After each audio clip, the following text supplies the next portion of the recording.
Nolan பாணியில் Spielberg எடுக்க try பண்ண ஒரு படம். பட் பெருசாக நமக்கு நோலன் ரசிகர்களுக்கு வேணால் இது கனெக்ட் ஆகும். பட் ஸ்பீல்பர்க் ரசிகர்களுக்கு வந்து கொஞ்சம் அந்நியமாக படுது. பட் படத்தோட பெரிய ஹைலைட் வந்து ஜான் வில்லியம்ஸோட மியூசிக்கு, எமிலி பிளண்டோட நடிப்பு. அதை தாண்டி ஹியூமன் வேல்யூஸை ரொம்ப என்ஹான்ஸ் பண்ணுற மாதிரி டைலாக்ஸ்லாம் செமையாக இருந்துச்சு. உண்மையிலேயே இந்த படத்தில் எனக்கு ரொம்ப பிடிச்சிருந்தது டைலாக்ஸ் தான். அவ்வளோ ரொம்ப ஒரு மாதிரி எமோஷனலாக ரொம்பவே நல்லா இருந்துச்சு.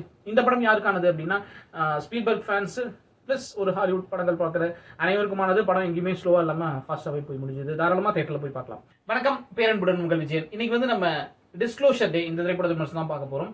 ஸ்டீவன் ஸ்பீல்பர்க் இயக்கத்தில் இந்த வாரம் திரையரங்கில் வெளியாகி இருக்கிற ஒரு திரைப்படம். வழக்கம் போல அவரோட ஜானரில் தான் அவர் பண்ணியிருக்காரு. ஒரு சைஃபை த்ரில்லர்னு சொல்லலாம்.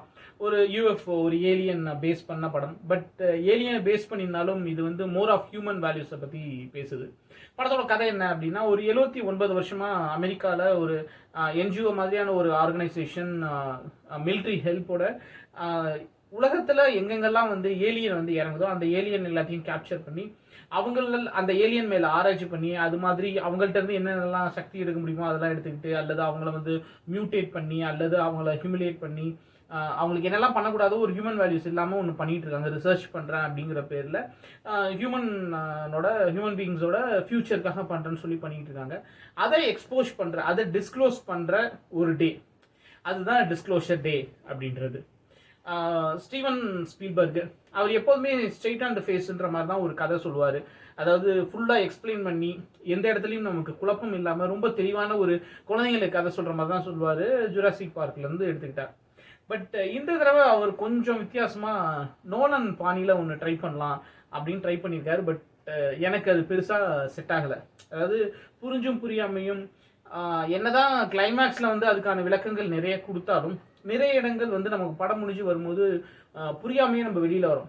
யோசிச்சு பார்த்தா கூட இன்னொரு தடவை படம் பார்த்தா தான் நமக்கு புரியுமோ அப்படிங்கிற மாதிரி பட்டும் படாமல் அங்கங்கே கொஞ்சம் குறியீடுகள் வச்சு அது புரியாதது மாதிரி திடீர்னு ஒரு ஷாட்டில் திடீர்னு ஒரு சீன் வந்துடுது. அந்த சீனோட மூலம் அதெல்லாம் நமக்கு ஆதி மூலம்லாம் தெரியாமல் அது பாட்டுக்கு போயிட்டு இருக்கு. கிளைமேக்ஸில் கொஞ்சம் விளக்கம் கொடுக்க முயற்சி பண்ணாலும் அந்த நோலன் பாணியான ஒரு கதை வந்து ஒரு ஃபார்மேட் வந்து ஸ்பீல்பர்க்கு ஒரு வேலை செட் ஆகலையோ அப்படின்னு தோணுது. பட் ஸ்டில் 79 வயசில் ஒருத்தர் வந்து ஒரு இன்னைக்கு தேதியில் இருக்கிற அப் டு டேட்டாக இருந்து ஒரு சைஃபை படம் எடுக்கிறது அப்படிங்கிறது உண்மையிலேயே பெரிய விஷயம். அவர் விமர்சனம் பண்ணுற அளவுக்கு நமக்கு பெரிய ஒரு நாலேஜ் இல்லை அப்படின்னாலும் நமக்கு அது எந்த அளவுக்கு செட் ஆகுதுங்கிறது மட்டும்தான் என்னுடைய கருத்து. அதுக்கப்புறம் வந்து ஜான் வில்லியம்ஸ் 94 வயசில் பட்டையை கிளப்பியிருக்கார் மியூசிக்கில். அப்படி ஒரு பிஜிஎம் செம்மையாக இருந்துச்சு. அதுக்கப்புறம் பெர்ஃபார்மன்ஸில் எல்லாமே சூப்பராக பண்ணியிருந்தாங்க. முக்கியமாக எமிலி பிளண்ட் சான்ஸே இல்லை. அவ்வளோ ஒரு ரொம்ப ரொம்ப வித்தியாசமான ஒரு கேரக்டர், வித்தியாசமான டக்கு நம்ம அம்பி மாதிரி மாறிக்கிட்டே இருக்கணும். 10 தசாவதாரம் 10 அதெல்லாம் இல்லை. இதில் அவங்க கிட்டத்தட்ட ஒரு 20-30 வகையான ஒரு மாடுலேஷனு கேரக்டரு, ஒரு 30 வகையான கேரக்டர் அவங்க உள்ளார வந்து போகுது. ஸோ அதெல்லாம் சூப்பராக பண்ணியிருக்காங்க. அவங்க தான் ஸ்டாண்ட் அவுட்டாக இருக்காங்க பெர்ஃபார்மன்ஸ் பொறுத்த வரைக்கும். மொத்தத்தில் டிஸ்க்ளோஷர் டே அப்படின்றது வந்து நோலன் பாணியில் ஸ்பீல்பர்க் எடுக்க ட்ரை பண்ண ஒரு படம். பட் பெருசாக நமக்கு நோலன் ரசிகர்களுக்கு வேணால் இது கனெக்ட் ஆகும். பட் ஸ்பீல்பர்க் ரசிகர்களுக்கு வந்து கொஞ்சம் அந்நியமாக படுது.